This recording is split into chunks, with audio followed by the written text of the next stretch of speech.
Hi ನಮಸ್ತೆ ಎಲ್ರಿಗೂ welcome back to my YouTube channel. ಇವತ್ತು ನಾವು ಹೋಗ್ತಾ ಇರೋದು ಒಮಾನ್ನಲ್ಲಿರುವಂಥ ಒಂದು ಫೇಮಸ್ ಆಗಿರುವಂಥ ವಾದಿಗೆ. ಎಷ್ಟೋ ವಾದಿಗಳು ಇಲ್ಲಿ ಫೇಮಸ್ ಆಗಿದೆ, ಅದರಲ್ಲಿ ಇದು ಸಹ ಒಂದು.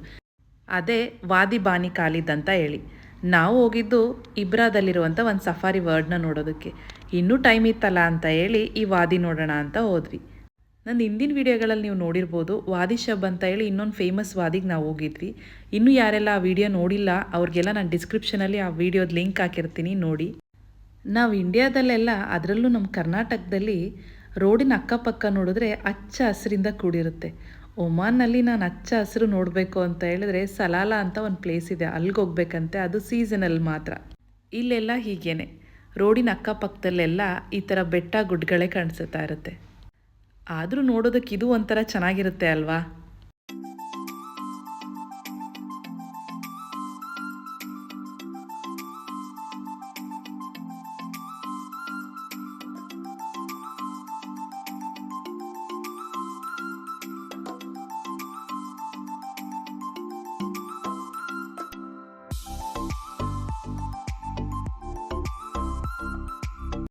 ಹಾಗೆ ನಾವು ವಾದಿಗೆ ಹೋಗ್ತಾ ಇರಬೇಕಾದ್ರೆ ಈ ಥರ ಪುಟ್ಟ ಪುಟ್ಟ ಹಳ್ಳಿಗಳೆಲ್ಲ ಸಿಗ್ತಾ ಇತ್ತು. ನೀವಿಲ್ಲಿ ನೋಡ್ಬೋತಾ ಇರ್ಬೋದು. ನಮ್ಮ ಹಳ್ಳಿಗಳಾದರೆ ತುಂಬ ದೊಡ್ಡದಂತ ಅನ್ನಿಸ್ತಿರುತ್ತೆ. ಇಲ್ಲಿ ನೋಡಿದ್ರೆ ಅಲ್ಲೊಂದು ಮನೆ ಇಲ್ಲೊಂದು ಮನೆ ಕಾಣಿಸ್ತಾ ಇದೆ.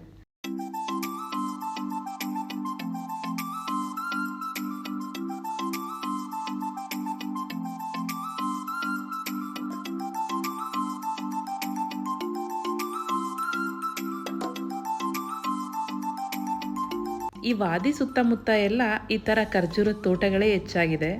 ನನಗೂ ಒಂದೊಂದು ಸಲ ಅಡಿಕೆ ತೋಟ ನೋಡ್ತಾ ಇದ್ದೀನೇನೋ ಅಂತ ಭಾಸವಾಗ್ತಾ ಇತ್ತು. ಆದರೆ ಇದು ಅಡಿಕೆ ತೋಟ ಅಲ್ಲ, ಖರ್ಜೂರ ಮಾತ್ರ.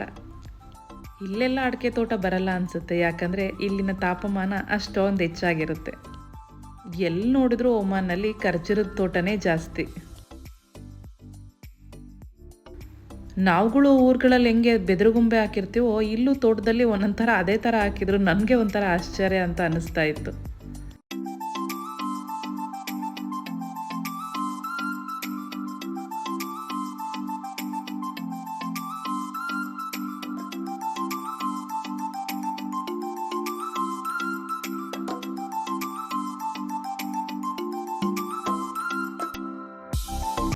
ಅಂತೂ ಇಂತೂ ನಾವು ವಾದಿ ಜಾಗನ ಬಂದು ತಲುಪಿದ್ವಿ. ಇಲ್ಲಿ ಪಾರ್ಕಿಂಗ್ ಏರಿಯಾನೇ ಸಪ್ರೇಟ್ ಆಗಿದೆ. ಇಲ್ಲೆಲ್ಲ ಪಾರ್ಕ್ ಮಾಡಿಬಿಟ್ಟು ನಾವು ಸ್ವಲ್ಪ ದೂರ ನಡ್ಕೊಂಡು ಹೋಗಬೇಕು. ನಡ್ಕೊಂಡು ಹೋಗ್ತಾ ಇರಬೇಕಾದ್ರೆ ಈ ಥರ ನಿಮಗೆ ಚಿಕ್ಕ ಚಿಕ್ಕ ಕಾಲುವೆಗಳು ಸಿಗ್ತಾ ಇರುತ್ತೆ. ಅವರು ತೋಟಕ್ಕೋಸ್ಕರ ಈ ಥರ ಮಾಡ್ಕೊಂಡಿರ್ತಾರಂತೆ. ಇದೇ ನೋಡಿ ವಾದಿ ಬಾನಿ ಖಾಲಿದ್ ಅಂತ ಹೇಳಿ. ಟೈಮ್ ಆಗಿದ್ದರಿಂದ ನಮಗೆ ಇನ್ನೂ ಕೇವ್ ಹತ್ರ ಹೋಗೋದಕ್ಕೆ ಬಿಡಲಿಲ್ಲ ಅವರು. 5 ಗಂಟೆಗೆ ಇದು ಕ್ಲೋಸ್ ಅಂತೆ. ನಾವು ಸಫಾರಿಗೆ ಹೋಗಿ ಇಲ್ಲಿ ಬಂದಿದ್ದರಿಂದ ನಮಗೆ ಟೈಮ್ ಸಾಕಾಗಲಿಲ್ಲ. ಈ ವಾದಿ ಹತ್ರ ಚಿಕ್ಕ ಚಿಕ್ಕ ಹೋಟೆಲ್ಗಳಿದೆ. ಹಾಗೆಯೇ ಡ್ರೆಸ್ ಚೇಂಜಿಂಗ್ ರೂಮ್ಸ್ ಎಲ್ಲ ಇದೆ. ಅದಕ್ಕೆಲ್ಲ ಸಪ್ರೇಟಾಗಿ ಪೇ ಮಾಡಬೇಕು. ಆದರೆ ವಾದಿಗೆ ಎಂಟ್ರಿ ಆಗಬೇಕಾದ್ರೆ ಯಾವುದೇ ರೀತಿ ನಾವು ಪೇ ಮಾಡೋಂಗಿರಲ್ಲ. ಹಾಗೆ ಬೋಟಿಂಗ್ ಸಹ ಇದೆ, ಅದಕ್ಕೆಲ್ಲ ಎಕ್ಸ್ಟ್ರಾ ಪೇ ಮಾಡಬೇಕಾಗಿರುತ್ತೆ. ಈ ಥರ ಸ್ವಿಮ್ಮಿಂಗ್ ಮಾಡೋದಕ್ಕೆಲ್ಲ ಏನು ಪೇ ಮಾಡಬೇಕಾಗಿಲ್ಲ. ಈ ಥರ ವಾದಿಗಳಿಗೆ ಹೋಗೋರೆಲ್ಲ ಸ್ವಿಮ್ಮಿಂಗ್ ಡ್ರೆಸ್ ತಂದ್ರೇ ತುಂಬ ಚೆನ್ನಾಗಿರುತ್ತೆ. ಒಮಾನ್ನಲ್ಲಿ ಈಗ ಸದ್ಯ ವಿಂಟರ್ ಸೀಸನ್ ಇರೋದ್ರಿಂದ ನೀರೆಲ್ಲ ತುಂಬ ಥಂಡಿ ಇತ್ತು. ಆದ್ರೂ ಚಿನ್ನು ತುಂಬ ಎಂಜಾಯ್ ಮಾಡ್ತಾ ಇದ್ದ.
ಈ ವಾದಿನ ನಾನು ಫುಲ್ ಎಕ್ಸ್ಪ್ಲೋರ್ ಮಾಡೋಕ್ಕಾಗಲಿಲ್ಲ.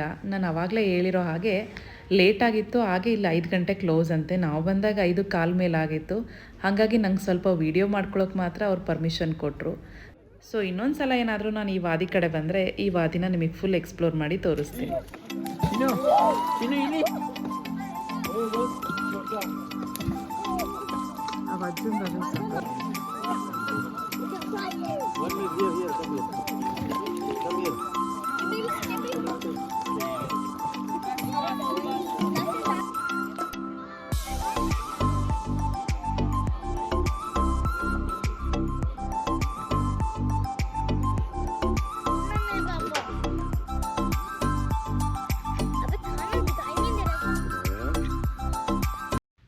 ನಾನು ಹಿಂದಿನ ವೀಡಿಯೋ ಅಂದರೆ ಇಬ್ಬರ ಸಫಾರಿ ವರ್ಲ್ಡ್ ವೀಡಿಯೋದಲ್ಲಿ ನಿಮ್ಗೆ ಹೇಳಿದ್ದೆ ಈ ಟನಲ್ನ ನೈಟ್ ವ್ಯೂ ಹೇಗಿರುತ್ತೆ ಅಂತ ತೋರಿಸ್ತೀನಿ ಅಂತೇಳಿ. ನೋಡಿ ಹೇಗಿದೆ ಅಂತ ಹೇಳಿ.